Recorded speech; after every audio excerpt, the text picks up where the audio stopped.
Qağılıqning nidan? Yetimliqimdan. Yetimliqimdan. Ajab ismkina yetimliqimdan. Qağılıqning ismlari Jungle eski. Eski deb ism qo'yam deymi? Jungle yaxshi deb qo'ysa qo'lda shunami? Baldır qumluq bo'lgan degan. Jungle eski deb hozir yaxshilab ketdimi yani. Jungle yaxshi deylamda. Eski demaylar ona. Yeri yo'q. Yetimliqim deb ham deyadi. Yetimliqim demay. Xo'sh, necha kalo bor? Kalodan ikkisi qo'ydim 35 ta qo'ydim. To'lib nima ko'rgan zo'piningizdan. Yurak beramiz ya. Ha, yurak bergan.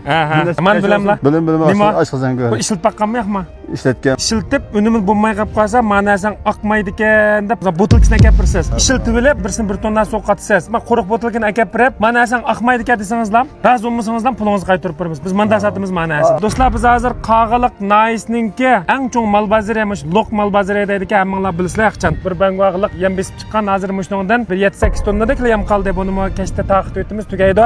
Necha vaqtni yag'i mana ma ustamga o'xshash Qağılıq Naisda bizning yemlarimizni topolmayotgan nurg'on baxmish do'stlarimiz bor. Bak telefon qilib ketaverganlik uchun biz menga chiqdik. Ham mushning kayniga lapasini jang'sho qilyapmiz. Har vaqt menga kelsanglar bor. Andan mush Qağılıq Naisninki 300 da vakolatchimiz yo'q. Qağılıq Naisninki mush yezlarga vakolatchi bo'lsam bo'ldi.